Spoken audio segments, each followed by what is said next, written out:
Well, the U.S. government just pulled a Houdini with America's strategic Bitcoin reserve. 171,000 Bitcoin gone, vanished, off the books. No on-chain trace, no audit trail, no explanation.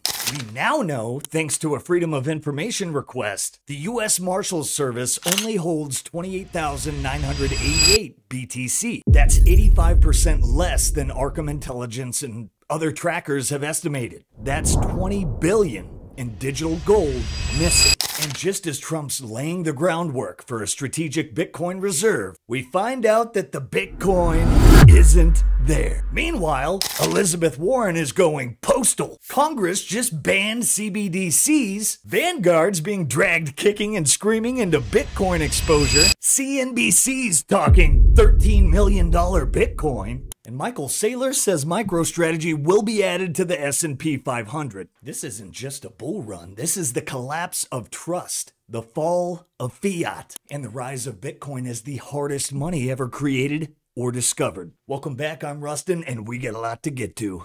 Sunday! I'm particularly pleased with President Trump's support of my Strategic Bitcoin Reserve Initiative, which will address our national debt while securing America's position as the global leader in financial innovation.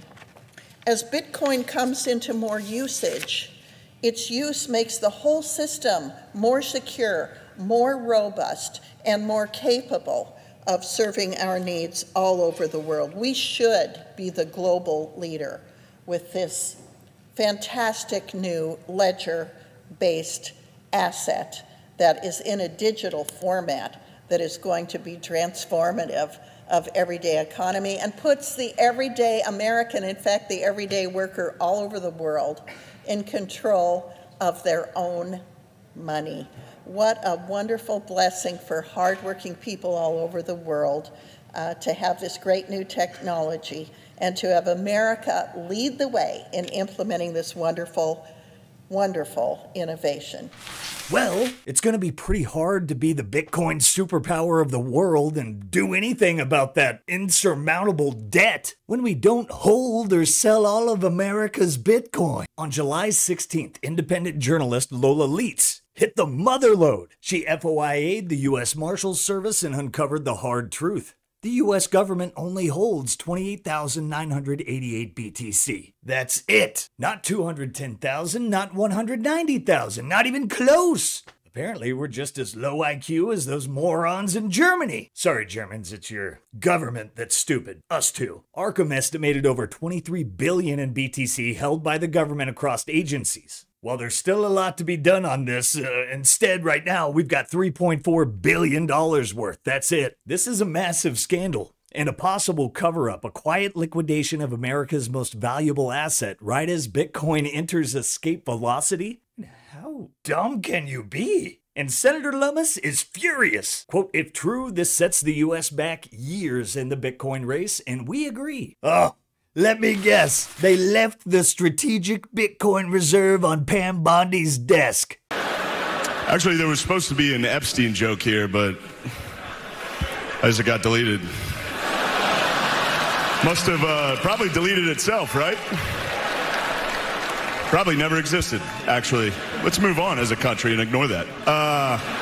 What an absolute legend. Shane Gillis, 2028 would be pretty awesome. But while America's strategic Bitcoin reserve vanished, that would be good news for this cretin. Elizabeth Warren is still out here screeching. Quote, Bitcoin could blow up the entire U.S. economy. Well, GFY, Liz, we're into that. Well, so why won't... Going everywhere. If it's ramping up in terms of its success, and let's say that that's exponential, because perhaps it might be, why won't Bitcoin just suck the investment capital out of everything? It is, and it will. Okay. That's why I'm here. Here is Liz Warren, not happy. And guardrails to make sure that crypto isn't used to blow up our entire economy.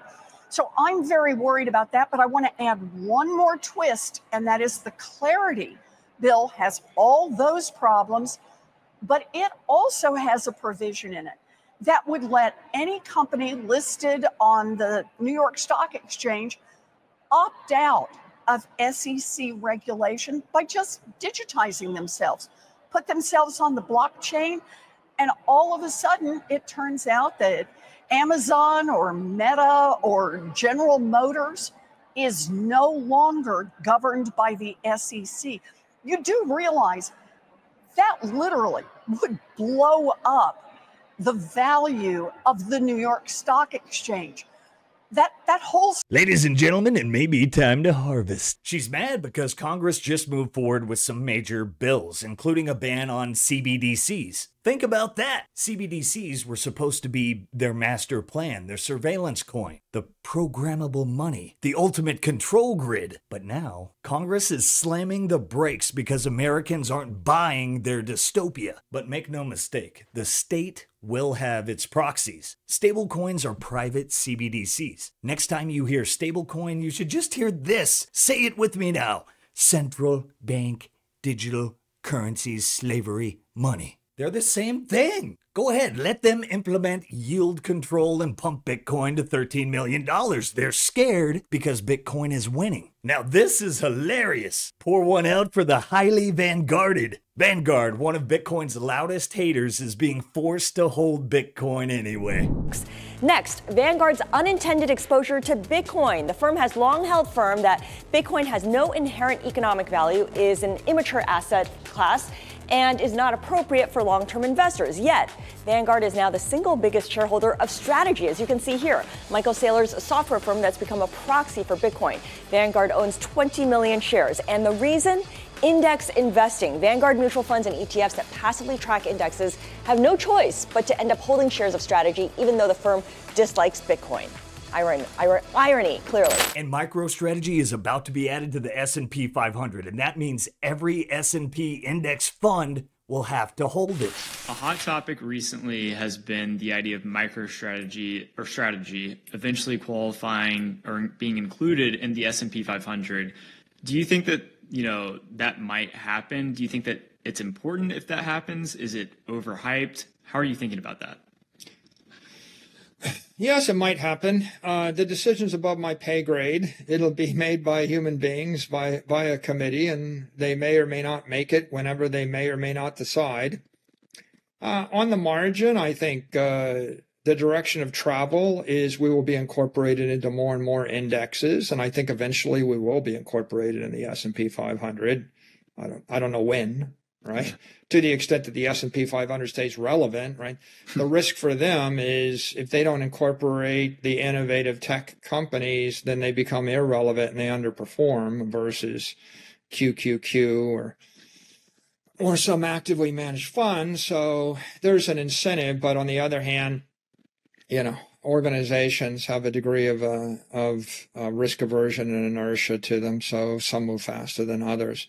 Even the ones who said Bitcoin is a bubble, a pet rock, right, Jamie? Well, now they're stuck stacking indirectly through Strategy. The irony? Saylor, he's not backing down. He just said trillions are coming to Bitcoin. It's only a matter of time. If you have a digital currency that cannot be manipulated by or lose its value. So Bitcoin doesn't really gain value. It's just everything else is losing value. So if you look at what the dollar is worth now, if you go back to 72, pick your point in time when we're on the gold standard, and then you run it up, the dollar is worthless right now. So Bitcoin is just a reflection of fiat currencies losing their value, and that's going to continuously happen going forward. So that's why the top is not in, and that's why this thing can go dramatically higher. And if you talk to Michael Saylor, guy did that recently, it could go to what, 13 million? Yeah, I mean, he thinks there's a chance. The market cap of the gold is $20 trillion, I think, and he doesn't see any reason why Bitcoin shouldn't be equal to or surpass it. He's talks about it for a while. And it is. It's a play against a fiat currency. Since 1930, the dollar's lost 95% of its value. I think Bitcoin's caught up to that. Very interesting stuff. And I'm going to say it one. Even CNBC, and this is crazy, on live air, they said it. The dollar has lost 99% of its value. Bitcoin could hit 13 million a coin. These are mainstream media talking points now. The complete destruction of the Fed's illusion of independence. And while normies are just waking up to all this, Max Kaiser is sounding the alarm. Kaiser says this is a monetary war, and custodied Bitcoin is enemy property. If your coins are held by BlackRock, Coinbase, or an ETF, you don't own them. And if you think the state won't strike back, just ask gold holders in 1933. The truth is, institutions don't care about you. They'll crush your company with naked shorts. They'll sell the bottom. They'll hand over your Bitcoin the second they're told to. And this is why self-custody isn't optional. It's mandatory. Cold storage equals freedom. If your Bitcoin isn't in your hands, it might as well be in Larry Fink's man purse. The US just proved they'll sell the corn if no one's watching. So watch,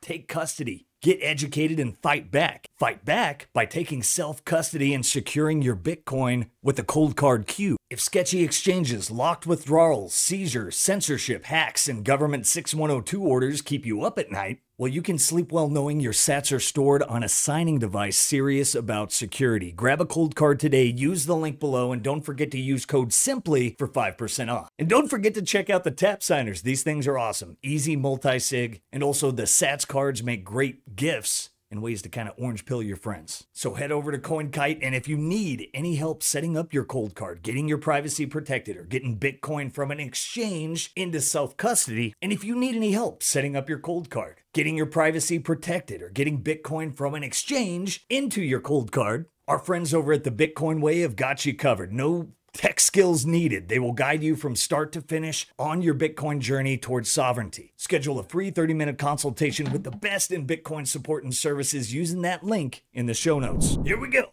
The US lost 171,000 Bitcoin. Vanguard is being dragged into Bitcoin exposure. Congress is banning CBDCs. And CNBC is talking $13 million Bitcoin. The system is crumbling. Bitcoin is your life raft, but only if you hold the keys. Let us know below, where do you think the missing Bitcoin went? And this is going to be absolutely wild. The biggest Bitcoin mining conference and expo in the world is heading to Dallas, Texas, November 11th through the 13th. Dennis Porter, Samson Mao, Lawrence Lepard, Luke Dash Jr., the Bitcoin Mechanic, and countless others ready to send it. Mining Disrupt is where the Bitcoin mining elite converge. Deals are made, innovations are unveiled, and the future is forged. If you're serious about mining, you can't afford to miss this one. Be there or be left behind. Grab those tickets today. Come see Simply Bitcoin at the news desk, and don't forget to use promo code SimplyBitcoin for 20% off. Hey, hope you guys enjoyed this one. Don't forget to like, subscribe, and give us a pamp by sharing the Sound Money Gospel. Set those notifications for the best in Bitcoin news delivered to you daily. Love you guys. Catch you next time. Peace. If you prefer to go down with the ship, you.